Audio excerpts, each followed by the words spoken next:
The signature was mine. The baby was mine.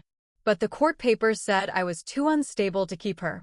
And the people who signed those papers were my own family. Hi, my name is Claire and I'm 36 years old. Before I tell you how my own sister tried to take my baby through the courts, please subscribe to the channel. Because this story is not just about family, pregnancy, and betrayal. It is about how love can be used against you when you stay silent for too long. I never thought I would end up in a courtroom with a 9-month pregnant belly. Even less did I think that the person sitting across from me would be my sister, Lauren. The same Lauren whose hand I had held after every failed IVF attempt. The same Lauren our entire family had tiptoed around for 10 years. She couldn't have children, and that became the center of our lives. My mother talked about it at every holiday, even when no one asked. My father sighed so heavily, as if her pain were his own personal sentence. And I was always there, because in our family, that was what good daughters did. When Lauren first asked me to be her surrogate, I said no. Not because I didn't love her. Somewhere deep inside, I felt a warning. My body seemed to understand something my mind could not yet explain. But my mother said it was the purest form of love. My father added that family existed exactly for sacrifices like this. Lauren cried on my couch, clutching a tissue in her hand, looking at me as if I were her last chance. Slowly, my no started to look like selfishness. Every dinner ended with silent judgment. Every call from my mother began with concern and ended with a reminder that Lauren was suffering. A few weeks later, I agreed, even though my heart still tightened. Everything looked so proper. The clinic in Chicago was expensive, bright, and almost sterile. The lawyer was an old family friend, so no one questioned his honesty. The documents looked official, complicated, and safe. I was told everything was standard, and I believed it. When the pregnancy was confirmed, Lauren cried from happiness. My mother bought tiny pink socks before the first ultrasound. My father hugged me tighter than he ever had before. That day, I truly thought I had done something good. During the first months, Lauren was almost too attentive. She brought me groceries, vitamins, and pillows for my back. She texted every morning, asking about my sleep, nausea, and how I felt. I felt important, needed, almost holy in my family's eyes. Then everything began to change very quietly. At first, Lauren stopped asking how I felt. She only cared about what the doctor said about the baby. Then she started showing up to appointments without warning. She answered the nurse's questions before I could even open my mouth. In the 7th month, I heard her call the baby her daughter. It happened in the doctor's office during a routine checkup. The doctor gently asked us to be more careful with our wording. Lauren smiled, but her fingers turned white around the strap of her purse. After that, my mother started setting up a nursery in Lauren's house. She sent me photos of the crib, the blankets, and the pink walls. There was already a name hanging on the door, a name no one had discussed with me. I looked at those photos and didn't understand why it hurt. I was slowly being removed from every decision. The birth plan was discussed without me. The pediatrician was chosen without me. Even the hospital bag for the baby was packed by Lauren herself. Every time I asked a question, I was called tired, sensitive, or hormonal. I tried to convince myself it was normal. Lauren had waited years for this baby, so maybe she was just afraid of losing control. My mother said pregnancy was making me suspicious. My father told me not to look for problems where there were none. Then, 2 weeks before my due date, they invited me to a family dinner. There was an untouched lasagna on the table. My mother kept nervously wiping her hands on a towel, and Lauren placed a white folder in front of me. The documents said I was emotionally unstable, that I was forming a dangerous attachment to the baby, that I was voluntarily giving up every right. And the most terrifying part was not the words themselves. The most terrifying part was that they had already been signed by witnesses. I stared at the witness signatures until the room blurred. One name belonged to my mother. The other belonged to Mark, Lauren's husband. My father's signature was on the next page, under a statement saying he had personally observed my emotional decline during the pregnancy. I read that sentence 3 times. My own father had signed a document claiming I was becoming unsafe around the baby. Not confused. Not tired.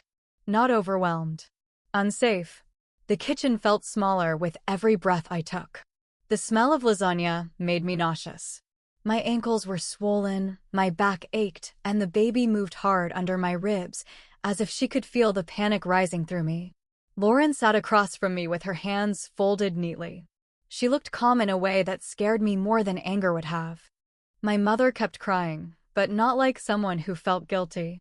She cried like someone who wanted me to comfort her. That was when I understood the trap. They had not brought me there to discuss anything.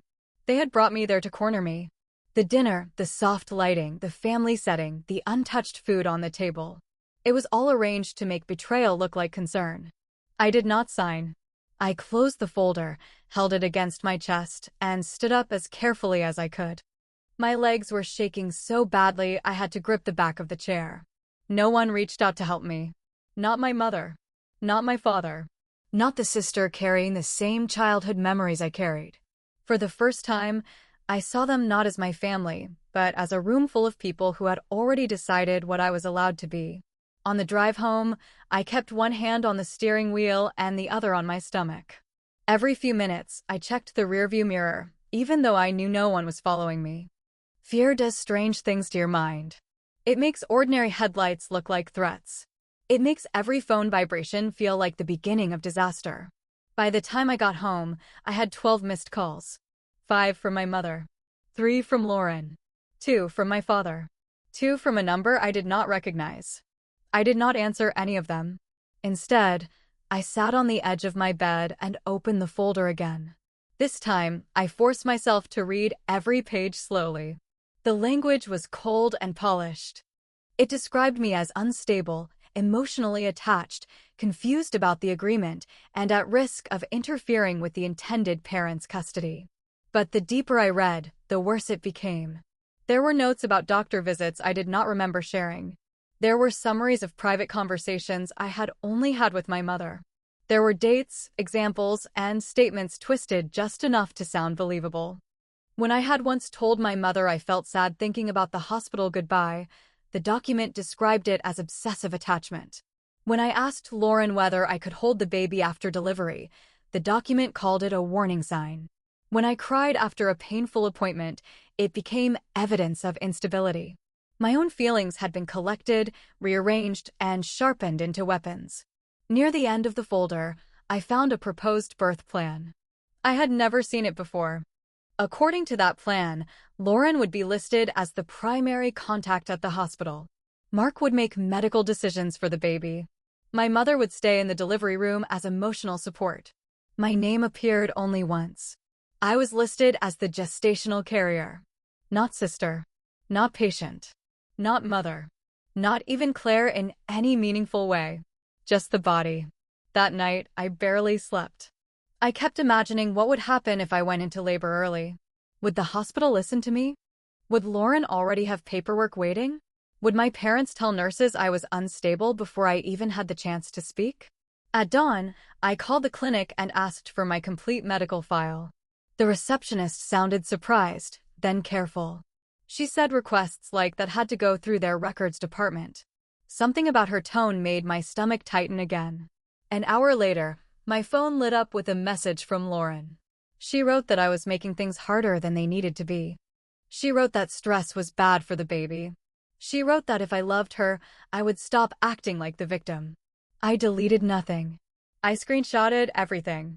By noon, I had called a lawyer whose name I found through a women's legal aid organization. Her office was 40 minutes away, in a plain brick building beside a pharmacy and a tax service.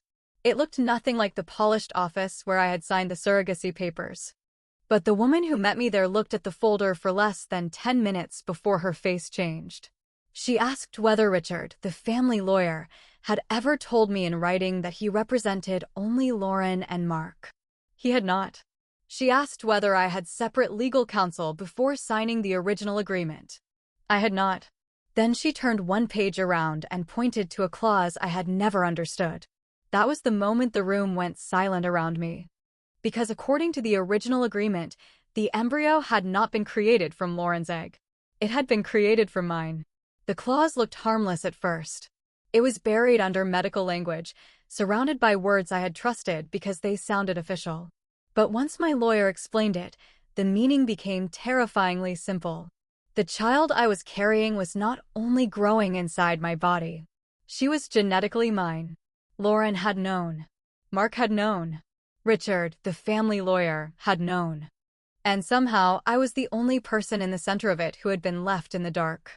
I sat in that small office with my hands pressed against my stomach, trying to remember every appointment, every signature, every reassuring smile. There had been a meeting after Lauren's final failed egg retrieval. I remembered her sobbing in the parking lot. I remembered my mother whispering that grief could destroy a marriage. I remembered Richard saying the donor paperwork was just a backup in case the clinic needed flexibility. I had signed because everyone was watching me. Now I understood what that flexibility meant. My egg had been used. My body had carried the pregnancy. My family had spent months preparing to erase me before the baby was even born. The lawyer made copies of everything and told me to stop speaking with my family alone. She also told me to change my hospital privacy settings immediately. That one sentence made my skin go cold because I had never considered that Lauren could walk into the hospital and speak for me before I even arrived. On the drive home, I did not cry. That surprised me more than anything. I felt too focused to fall apart. Every red light felt too long. Every car behind me felt too close. My phone kept vibrating in the cup holder, but I did not look down. When I got home, there were flowers on my porch. A white box sat beside them with a ribbon tied around it. For one foolish second, I thought maybe Lauren had realized how far she had gone. Maybe she had sent an apology. Maybe my mother had finally understood that this was not love anymore. Inside the box was a baby blanket. It was soft, pale pink, with the name Emma stitched in white thread. Under it was a card in my mother's handwriting. She had written that holding on too tightly would only hurt everyone. She said I needed to remember why I agreed to this in the first place. She said the baby deserved a peaceful beginning. There was no apology, only another reminder that my feelings were the problem. That evening, I changed every password I had. My email, my patient portal, my bank account, even my phone passcode. It felt paranoid until I tried to log into the hospital app and saw a recent access notification from a device I did not recognize. My chest tightened so hard I had to sit down. Someone had been inside my medical account. I called the hospital and asked to add a privacy lock to my file. The woman on the phone became very careful after I explained the situation. She did not sound shocked, which somehow made it worse. She helped me create a password that no one could bypass without my permission. For the first time in weeks, I felt a tiny piece of control return. Then my lawyer called again. Lauren and Mark had filed an emergency petition asking the court to recognize them as the intended parents before birth. Attached to it were statements from my parents, Richard, and even one nurse from the fertility clinic. They all painted the same picture. I was unstable. I was attached. I was confused. I was a risk. The nurse claimed I had cried during a blood draw and said I did not know whether I could give the baby up. That part was true, but not the way they used it. I had cried because I was exhausted. I had said I did not know how any woman was supposed to hand over a baby after carrying her for 9 months and pretend it felt simple. It had been a human moment, not a threat. They turned it into evidence. The next morning, I found out Richard had contacted the hospital too. He had sent over the proposed birth plan without my approval. In that plan, Lauren would receive the baby first. Mark would cut the cord. I would not be allowed private time with the child unless Lauren approved it. My own delivery had been scheduled like I was not a person. That was the moment everything inside me shifted. I stopped asking myself whether I was being selfish. I stopped wondering whether I was betraying my sister. I stopped repeating my parents' words in my head like they were scripture. Because whatever this had started as, it was no longer a family sacrifice. It was a takeover. 3 days later, my lawyer filed our response. She challenged the agreement, the lack of independent counsel, the pressure, the misleading donor paperwork, and the false statements about my mental state. She also requested an emergency hearing to protect my medical rights during delivery. I thought that would slow them down. Instead, it made Lauren desperate. That night, just after midnight, I woke up to pounding on my front door. Not knocking. Pounding. My phone was flashing with messages from my mother, my father, and Lauren all at once. Then I saw the last message. They were outside with a police officer. The porch light cut through the blinds in thin, shaking lines. I stood in the hallway with one hand on my stomach and the other wrapped around my phone. My body felt heavy, but my mind had gone painfully clear. Outside, my mother's voice rose and broke, then Lauren's sharper voice followed it. My father stayed quieter, which somehow made him feel more dangerous. The police officer knocked again, firm enough to make the door frame tremble. I did not open the door right away. Instead, I called my lawyer. She answered on the third ring, and I could hear sleep still in her voice until I said the words police officer. Then she became fully awake. She told me to stay calm, keep the chain lock on, record everything, and not let anyone inside unless there was a warrant. So I stood there, barefoot and shaking, while my family waited on my porch like I had committed a crime. When I finally opened the door a few inches, the officer looked uncomfortable. He was young, maybe early 30s, with tired eyes and one hand resting near his belt. Behind him, Lauren held a folder against her chest. My mother was crying again. My father stared past me into the house, as if he was already searching for proof. They had told the officer I was having a mental episode. They said I was heavily pregnant, alone, unstable, and refusing contact. They said they were worried I might hurt myself or the baby. They said they only wanted to check on me. But Lauren's folder told the real story. This was not concern. This was pressure with a badge beside it. I kept my voice steady because my lawyer was listening through my phone. I gave the officer my full name, my due date, my doctor's name, and explained that I was safe. I also explained there was an active legal dispute and that I did not consent to my family entering my home. The officer glanced back at Lauren. For the first time that night, her confidence cracked. My mother tried to step closer, but I shut the door another inch. That tiny movement felt bigger than anything I had done in months. It was the first time I had physically placed a boundary between myself and the people who raised me. The officer eventually left without entering. My family stayed for another few minutes. Their shadows moved across my living room wall. I heard my mother crying that I was tearing everyone apart. I heard Lauren's voice become flat and cold. I heard my father say something about court. Then their car doors closed. And silence came back so suddenly it felt violent. I locked the door, slid down against the wall, and finally cried. Not loudly. Not dramatically. Just a deep, tired shaking that seemed to come from every place I had ignored for years. By morning, my lawyer had the recording. She said it changed everything. The emergency petition already made them look aggressive, but sending police to my home at midnight made the pressure visible. It showed a pattern. It showed control. It showed they were willing to use any system available to corner me before the baby arrived. That afternoon, the hearing was moved up. I walked into the courthouse 2 days later wearing a loose navy dress and shoes that barely fit my swollen feet. My lawyer carried a stack of documents. I carried nothing but my medical folder and a fear so sharp it made my teeth ache. Lauren was already there. She looked perfect. Her hair was smooth, her makeup soft, her hand resting on Mark's arm. My parents sat behind her, close together, like a united front. No one looked at me for long. That hurt more than I expected. Even after everything, some small part of me still wanted one of them to turn around and look ashamed. They did not. Inside the courtroom, everything sounded too calm for what was happening. The judge asked questions. Lawyers spoke in careful sentences. Papers moved from one hand to another. My entire life had become paragraphs, clauses, statements, and signatures. Then Richard stood to speak. He described me as confused, emotional, and vulnerable. He said Lauren and Mark had acted only to protect the child. He said I had understood the agreement from the beginning. He said the family had grown worried as my attachment increased. Every word felt rehearsed. Then my lawyer stood up. She did not sound angry. That made her more powerful.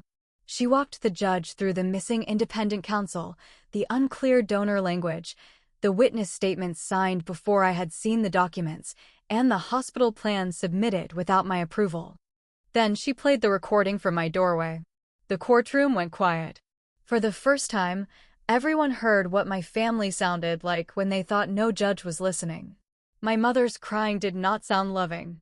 Lauren's voice did not sound scared. My father's threats did not sound protective. They sounded exactly like what they were. Pressure. When the recording ended, I looked at Lauren. Her face had changed. Not because she felt sorry. Not because she suddenly understood what she had done. She looked angry because the private version of our family had just been exposed in public. Then came the moment that made me realize this was truly insane.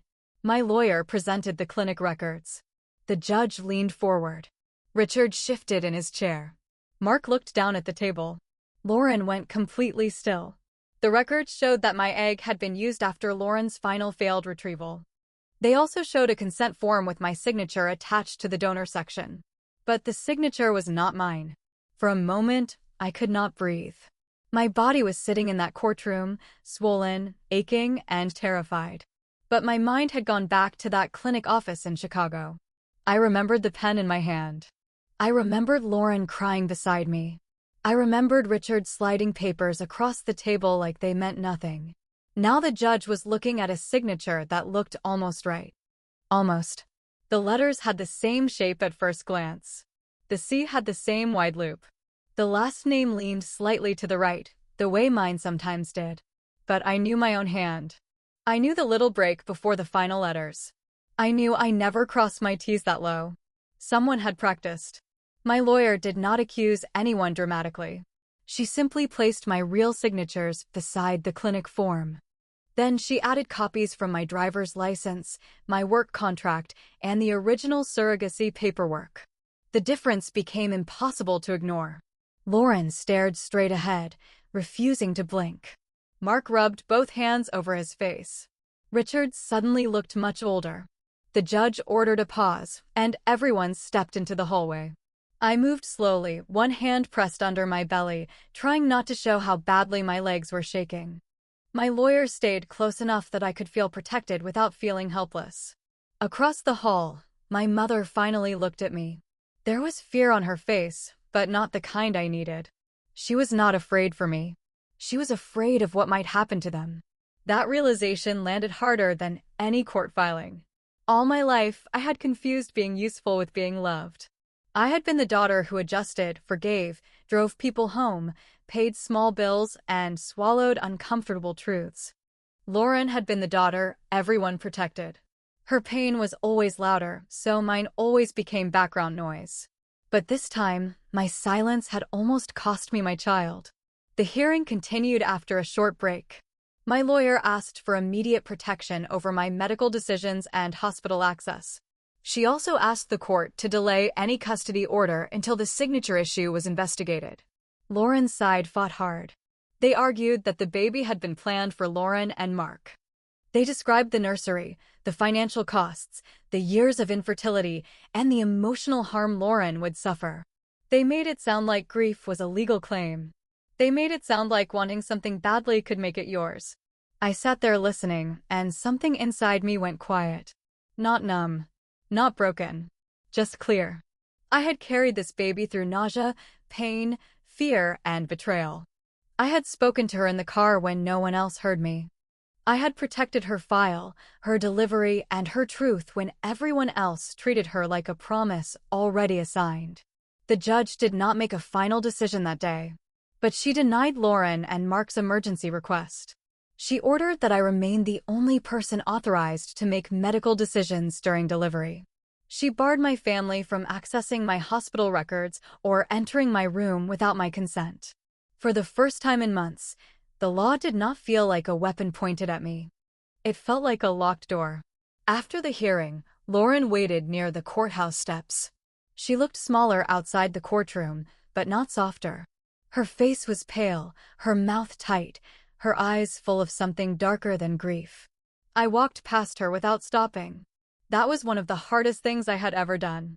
My mother called me 17 times that night. My father left messages saying I had humiliated the family. Mark sent one long email about compassion, sacrifice, and the life they had prepared. I saved everything and answered nothing.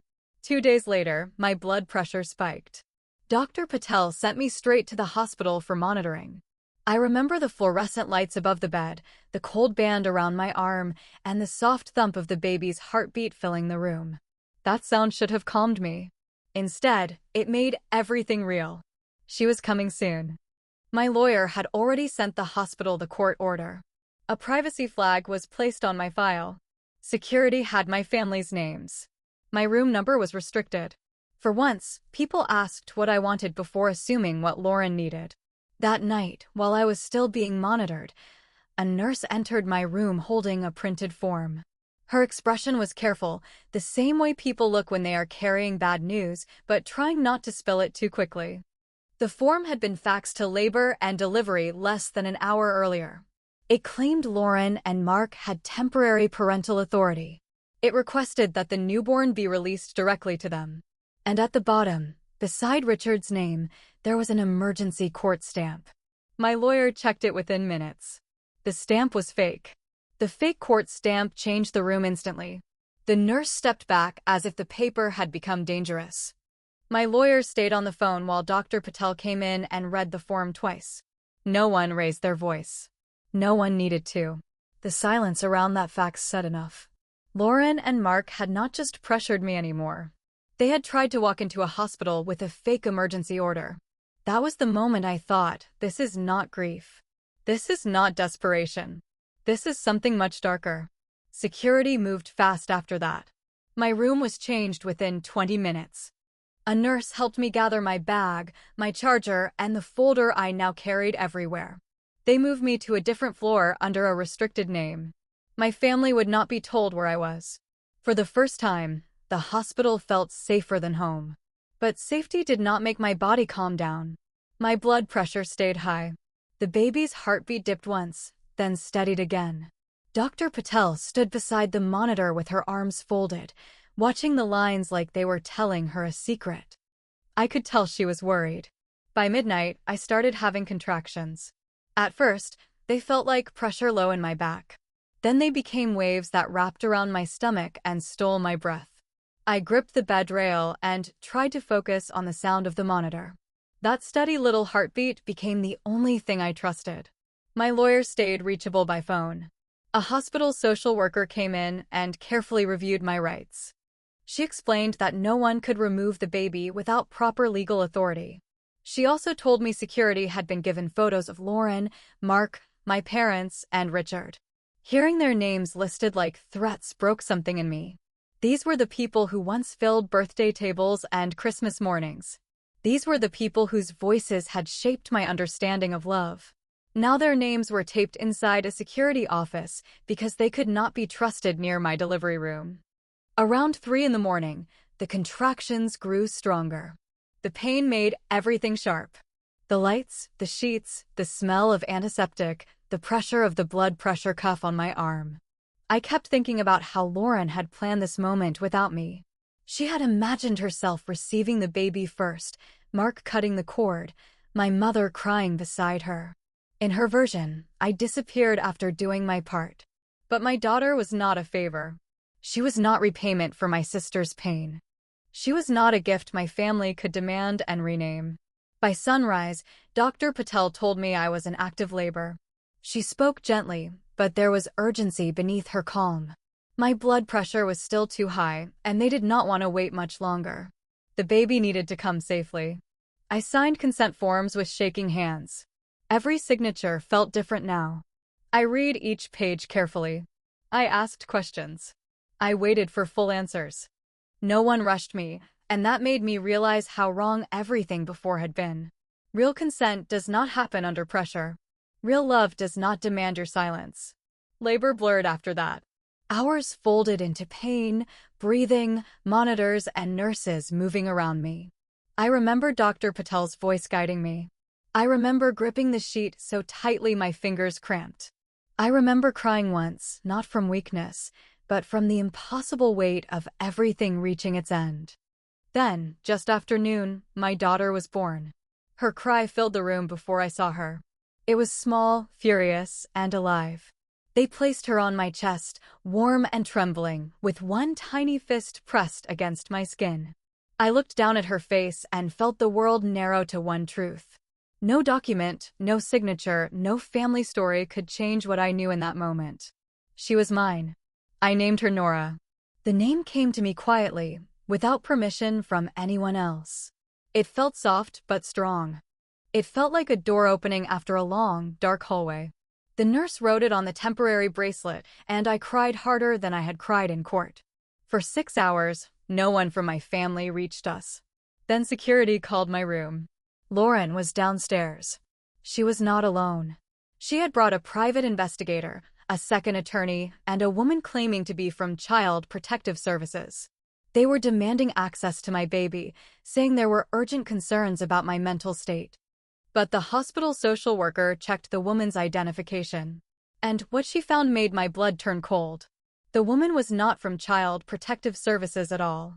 The woman was not from Child Protective Services at all. She was a private custody consultant from a firm Lauren had hired 2 months earlier. Her job was not to protect my daughter. Her job was to build a case that I was unfit before Nora was even 24 hours old. When the social worker told me, I felt something inside me go completely still. Not fear this time. Not panic. Something colder. Something steadier. Lauren had stood outside the hospital after my delivery and tried to turn my first day as a mother into another legal ambush. Security refused to let them upstairs. The hospital documented everything. The fake identification. The false claims. The pressure at the front desk. The second attorney's demand to see my baby without a valid order.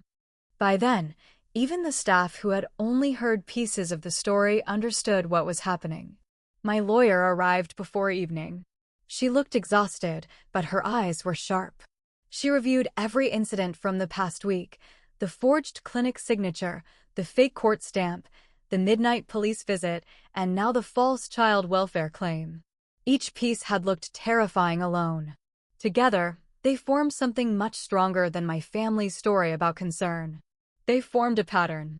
For the first time, I stopped feeling like I had to prove I was sane. Their actions were beginning to speak louder than their accusations. Still, those first nights with Nora were not peaceful. I barely slept. Every sound in the hallway made my body tense. Every time a nurse entered, I checked her badge before letting myself breathe. I held Nora against my chest and studied her tiny face under the dim hospital light, wondering how something so small had revealed so much ugliness. My mother sent long messages every few hours. At first, she pleaded. Then she blamed. Then she wrote that Lauren was breaking apart and I would regret destroying her. She never asked whether I was healing. She never asked about my blood pressure, my stitches, my fear, or the baby's health. That silence answered a question I had avoided for years. My family did not see my pain unless it interrupted theirs. 2 days after Nora was born, the court issued a temporary protective order around me and the baby. Lauren, Mark, my parents, and Richard were barred from contacting the hospital or coming near my home. The judge also ordered an investigation into the forged signature and fraudulent court stamp. I should have felt relieved. Instead, I felt grief. Because protection from strangers is one thing. Protection from your own family feels like losing your childhood twice. When I was discharged, a friend from work named Hannah picked me up. She was the first person outside the family I had told everything to, and she did not ask why I had let it go so far. She just installed the car seat, carried my bag, and stood beside me while I buckled Nora in with trembling hands. The drive home felt unreal. My house looked the same, but I was not the same woman who had left it. The porch flowers from Lauren were gone. The white baby blanket with Emma stitched on it was still in a box in the closet. I could not throw it away yet, but I could not look at it either. That first evening home, I sat in the nursery I had made in 3 rushed days. It was simple. A second-hand crib. Yellow curtains. A rocking chair Hannah found on Facebook Marketplace. Nothing matched, but everything in that room had been chosen without pressure. Nora slept against me, warm and heavy. I whispered her name just to hear it belong to us. The next weeks were a blur of feedings, legal calls, doctor appointments, and fear. Lauren's emergency petition collapsed after the hospital reports were submitted. Richard withdrew from representing them, but not before my lawyer filed a formal complaint. Mark's messages stopped first. My father's stopped after the protective order. My mother found ways to send guilt through relatives until my lawyer warned them too. Lauren did not stop. She filed another motion, claiming I had manipulated the court with pregnancy hormones and emotional performance. She asked for supervised access to Nora while the case continued. She attached photos of the nursery in her house, receipts for baby furniture, and a letter describing herself as the only mother Nora had ever been meant to have. Reading that letter made me shake. Not because it was powerful, because it was empty.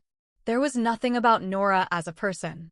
Nothing about her safety, her needs, her tiny body still learning the world.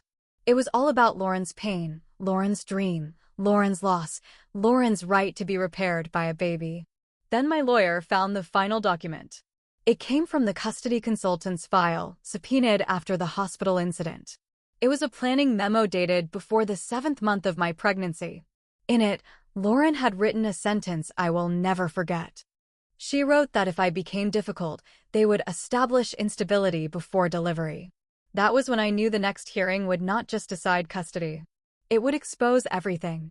The final hearing happened 6 weeks after Nora was born. By then, I had learned how to live in small pieces. Feed the baby. Answer the lawyer. Sleep for 40 minutes. Check the locks. Warm a bottle. Save another message. Some days I felt strong enough to stand in court. Other days, I cried because Nora's tiny socks kept falling off. Motherhood was softer than I expected, but the fear around it was sharp. I walked into the courthouse carrying Nora against my chest in a gray wrap. My lawyer had told me I did not have to bring her, but I needed the judge to see what everyone else had tried to turn into paperwork. Nora was not a contract dispute. She was a breathing child with dark hair, milk on her chin, and one hand curled into my shirt. Lauren was already there. She looked thinner. Mark sat beside her, pale and quiet. My parents sat behind them, but there was distance between their chairs. For the first time, they did not look like one solid wall. They looked like people trapped inside the consequences of what they had helped build. The hearing lasted hours. My lawyer presented the forged consent form, the fake court stamp, the midnight police visit, the false child welfare claim, and the planning memo from the custody consultant. Each document landed like a stone. There was no dramatic shouting, no sudden confession. Just one careful fact after another, until the story my family had told began to collapse under its own weight. Lauren's attorney tried to bring everything back to her infertility. He spoke about grief, failed treatments, nursery furniture, and the emotional bond Lauren believed she had formed before Nora's birth. He described me as someone who had changed my mind too late and caused unbearable harm. For a moment, I almost felt sorry for her. Then Nora shifted against my chest, and that feeling became something clearer. Lauren's pain was real, but it had never given her ownership of my body. Her grief was deep, but it did not give her the right to forge signatures, fake court papers, or turn my own parents against me. That was the difference I had missed for too long. Pain can explain someone's behavior, but it cannot excuse destruction. When the judge finally spoke, the courtroom became completely still. She ruled that the original agreement was not enforceable against me because I had not received independent counsel, key terms had been misleading, and the genetic consent issue was under investigation. She denied Lauren and Mark any custodial rights. She confirmed that I was Nora's legal mother. I did not react at first. The words reached me slowly, like sound traveling through water. My lawyer touched my arm, and only then did I understand that I could go home with my daughter without waiting for the next ambush. Lauren made one small sound behind me. I did not turn around. That might sound cruel, but I had spent my whole life turning around when she hurt. I had turned around after every phone call, every family dinner, every accusation, every tear. I had turned around until I nearly lost myself completely. This time, I kept facing forward. The investigation continued after that. Richard lost his license months later. The clinic settled quietly after my lawyer pushed for accountability over the donor paperwork. Lauren and Mark's marriage did not survive the case. My father sent one letter saying he thought he was protecting the family. My mother sent many letters, each one beginning with guilt and ending with blame. I read none of them after the first. Nora grew anyway. She learned to smile with her whole face. She gripped my finger like she had chosen me all over again. She slept badly, laughed suddenly, and turned my quiet house into something alive. Some nights, while rocking her in the yellow curtain nursery, I still felt the grief of losing my family. But I no longer confused grief with regret. I made mistakes. I trusted the wrong people. I signed papers I did not understand because I wanted to be good. I ignored the tight feeling in my chest because everyone called it selfishness. I let guilt speak louder than instinct. That is the part ones still carry. Not because I want to punish myself, but because I want to remember what it taught me. Love should never require you to disappear. Family should never need you voiceless to feel whole. And no sacrifice is pure when people have to trap you into making it. Sometimes I wonder what I will tell Nora when she is old enough to ask about Lauren. I will not make the story prettier than it was. I will not teach her that blood means endless forgiveness. I will tell her that some people can love you and still hurt you badly. Then I will tell her the most important part. The day she was born, everyone else had already chosen her name, her room, her future, and her mother. But she came into this world crying against my chest, and for the first time in my life, I chose myself without asking permission. And that choice saved us both.